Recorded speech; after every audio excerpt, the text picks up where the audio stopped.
All right, so my name is Kory Draughn. I'm the Chief Technologist here with the iRODS Consortium, and this talk is all about the iRODS roadmap that was just approved for 2025.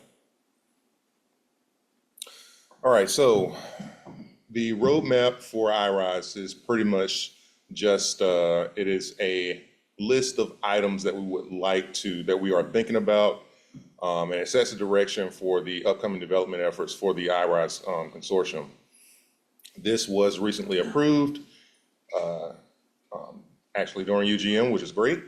If you want to see the roadmap, it is published at the following link, irods.org/roadmap. Our primary objectives are pretty much the same as they were for 2023. That is, we want to focus on making things, including things with the server, and make these things out of the box, ready to use, ready to use tools for come and tests. We want to improve our ability to track metrics. And of course, we always want to put in some effort to make things more approachable and accessible for new users. Here is a list of the items that we would like to focus on for the server. There is no timeline for when these things will be completed. These are just, this is as we go through, as we work on the server, things that we want to think about and keep in mind as we are trying to improve the situation for administrators and users. A few of these items here are in bold. These are like some big items that we really want to make sure that we cover as we work on the server. For example, we are having conversations about an administrative GUI, as we've been doing since 2023. But one of the main things is that we want to, expand that administrative GUI to support generation of reports, querying various metrics, and managing multiple zones possibly. As you can see with iRODS 5 during the tech update, some of the access time was one such example where we wanted to, targets metrics pretty much. Some other things that we want to look at is the server's ability to scale. And so this is goes right into cloud infrastructure. And so, there are new technologies like IOU ring and various other technologies which we can take advantage of, but that would require reevaluating how the server's process model is implemented further. We want to look into how we can improve the situation around host names and cloud friendliness. Decoupling host names from servers would ease the ability for people to stand up things. What if we could make the server use keys that resolve to host names, and then you can maybe provision things a bit better than you could with 4.3 and 5. And, this also goes into, what if every server was run as a catalog provider and this will remove the ability to have to redirect in some cases. A big thing that we want to look into is packaging the HTTP API with the server. This would make it more easily to deal with and develop against for new users, because HTTP is available everywhere.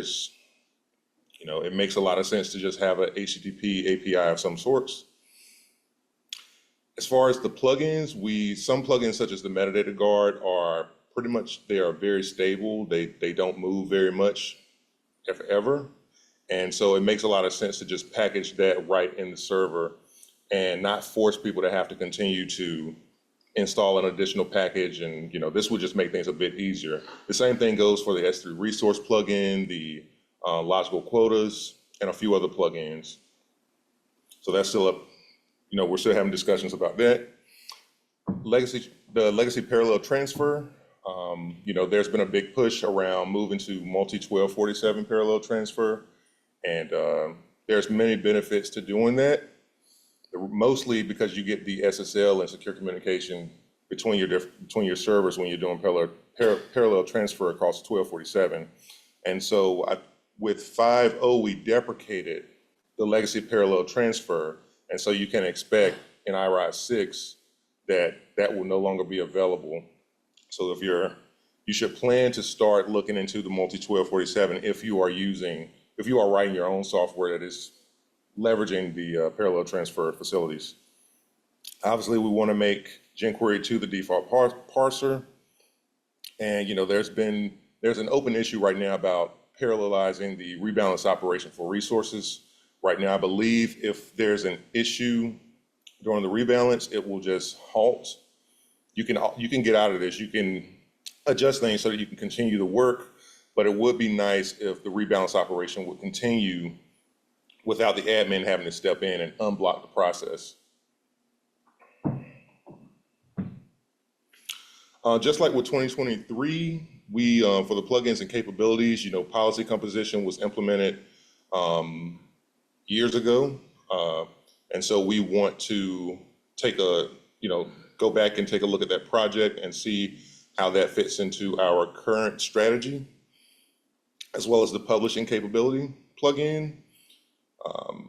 There's been conversations about Dataverse and interacting with other technologies, and so being able to provide some kind of support there would be helpful. As for the libraries, we do have I believe we had 3 interns implement HTTP client libraries for that are designed to ease use or interactions with the HTTP API. And we have not published these yet, so part of our focus for the upcoming roadmap is to polish those libraries, package them up, and make those available to people so that they can use them, and they don't have to work with something like Python request, which is not difficult, but just it requires more typing. And so being able to call one function to do some work will be beneficial. For PAM Interactive, we talked about this yesterday, about it being the new authentication plugin scheme, allowing dynamic auth flows. That is now fully implemented in various places, but some of the client libraries still need to support such things. For example, iRODS for J, which will be talked about later, and we have an intern who is in active development working on the PAM Interactive support for Python. And so we hope to have that available very soon. As for clients, the main ones here are the HTTP API and the S3 API. The primary focus for these is just performance. I believe these are proving to be well designed, and so we want to work on improving the upload and transfer performance for the HTTP API and the S3 API, especially since especially the HTTP API will likely be absorbed into the server at some point. And so, working on that performance space is going to be very good for the server when that does happen. A new thing since 2023 is we've added a section about testing. This is mostly for the development team for the most part. We want to fully automate all of this so that hopefully one day any pull request that comes through to the server or any plugin, it just lights up all the testing and it becomes more hands-free. We don't have to go into a test cycle and manage the release cycle for the server and plugins. One of our goals for this is to make this possible to run on any hardware. So we don't want people to have to require specialized hardware or large machines to be able to do this. That does mean that it could take hours to get through the test suite, but that's okay, right? If it's stable and it works, great. You're just waiting at that point. And with that, I think that wraps up the roadmap.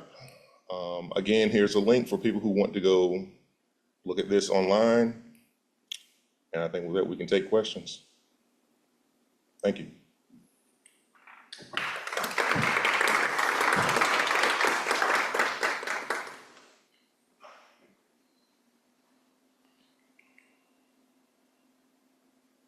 Do you have any questions in the room?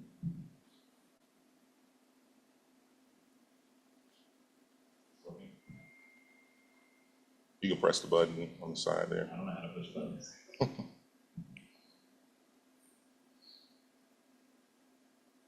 there any questions in? Yeah. Well, that one will take 12 minutes. Okay, is the administrative GUI mentioned in the roadmap referring to a new tool, or did you mean the ZMT for that? It could mean the ZMT, the zone management tool, for people who are not familiar with that abbreviation. It could also mean a brand new tool or a separate tool. Maybe we have two applications, right? And maybe the zone management tool remains its own thing, and then we have a dashboarding app for now, which specializes in, being able to present metrics and generate reports. Right now, it's not very clear which direction we will take, so. Okay, the second question, do you envision the HTTP API eventually replacing the non-CPP clients, given it will empower users to develop their own GUI clients based on it? That is a possibility.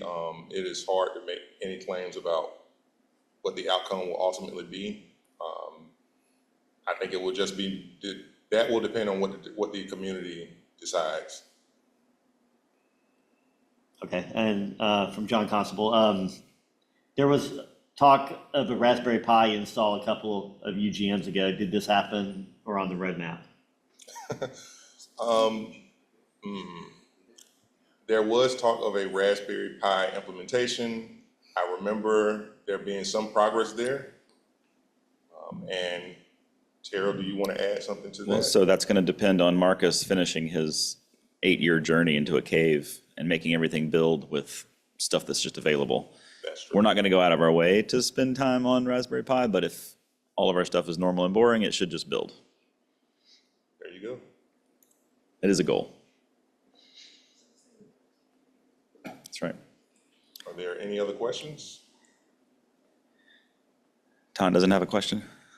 Ton always has a question. All right. All righty. Thank you, Kory.